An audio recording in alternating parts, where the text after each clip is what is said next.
Hello everyone, welcome to Ayurveda world. अगर आपने हमारा चैनल सब्सक्राइब नहीं किया है तो सब्सक्राइब करें। आप हमारे टेलीग्राम और व्हाट्सएप के ग्रुप को ज्वाइन कर सकते हो, जिसका लिंक डिस्क्रिप्शन में दिया हुआ है। आज हम बात करेंगे अष्ट महागद के बारे में। ठीक है, अष्ट महागद यानी अष्ट यानी 8, महागद गद यानी होता है रोग यानी व्याधि, महा यानी बहुत बड़ी व्याधि।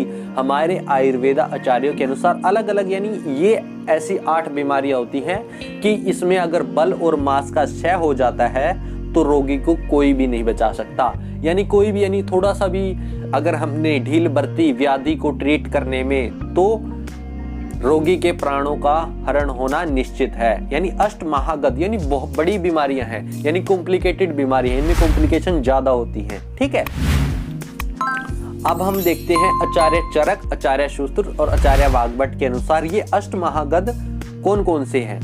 हमारे एग्जाम AI APGT एग्जाम होता है, उसमें सीधा क्वेश्चन ये आता है कि 4 ऑप्शन दे देगा, इनमें से अष्ट महागद नहीं माना है कौन से चारों, ये पूछा जाता है, बहुत इंपॉर्टेंट। ठीक है, अब हम देखते हैं आचार्य चरक के अनुसार। ये इसमें आचार्य चरक के अनुसार चिकित्सा स्थान की एक मतलब चैप्टरों के नाम होते हैं, हमेशा याद करने होते हैं, उस ट्रिक से निकालेंगे इसको। ठीक है, तो सबसे पहले हम देखते हैं कि आता है गुल्म। ठीक है, गुल्म का वर्णन आता है चिकित्सा स्थान के 5th चैप्टर में। कौन से चैप्टर में? चैप्टर नंबर से हम याद करेंगे इसको। सबसे पहले आता है गुल्म, तो 5th नंबर चैप्टर। ठीक है, 6th चैप्टर होता है चिकित्सा स्थान में प्रमेह, यानी प्रमेह भी महागद है। 7th चैप्टर होता है कुष्ठ। ठीक है, तो कुष्ठ भी महागद है। ठीक है, तो मतलब कि ऐसे ही हम चैप्टर नाम है, जैसे 5th चैप्टर गुल्म हो गया, 6th चैप्टर प्रमेह हो गया, 7th चैप्टर कुष्ठ हो गया, 8th चैप्टर हो गया राजक्षमा। ठीक है, 5, 6, 7, 8 यानी 4 तो हो ही के, बच गए 4। अब कौन कौन से?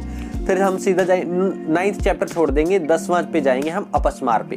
ठीक है, अपस्मार होता है तो उसके ऊपर फिर हम एक और छोड़ देंगे, 11वां छोड़ देंगे, 12वां जाएंगे शवथु, सव्यथु यानी शोथ। ठीक है, ठीक है, ये 12th चैप्टर हो गया शवथु। फिर हम उदर रोग यानी नेक्स्ट ले लेंगे उदर रोग बहुत बड़ा चैप्टर होता है। फिर हम इसको छोड़ के आप अलग से याद रखेंगे वात व्याधि, यानी 5वां, 6वां, 7वां, 8वां चैप्टर है जो सा, वो तो है ही चारों। फिर आता है 9वां छोड़ेंगे, 10वां, 11वां छोड़ेंगे, 12वां और फिर 13वां, और वात व्याधि अलग से। यानी वात व्याधि वैसे आपको पता चल रहा होगा कि कितनी बड़ी व्याधि है। और ठीक है, तो इसमें चैप्टर का रोल नहीं है, तो आप इसको याद रखेंगे। थोड़ा सा टिपिकल है आचार्य चरक के अनुसार। अब आचार्य सुश्रुत का बिल्कुल इजी है। ठीक है, जब आचार्य सुश्रुत का निदान स्थान पढ़ोगे, जो पहले 8 चैप्टर है 1 से लेके 8 तक जो उनसे चैप्टर हैं वो सारे अष्ट महागद के अंदर आते हैं।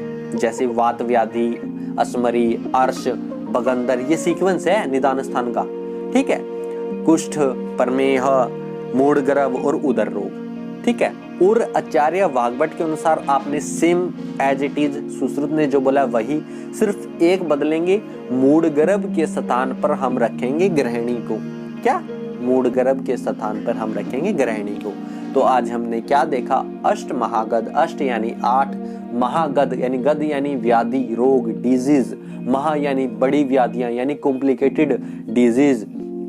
ठीक है, आचार्य चरक के अनुसार कैसे दिखा? 5वां, 6वां, 7वां, 8वां, यानी 5वां गुल्म, ठीक है, 6वां प्रमेय, 8वां कुष्ठ, 7वां कुष्ठ, 8वां राजक्षमा।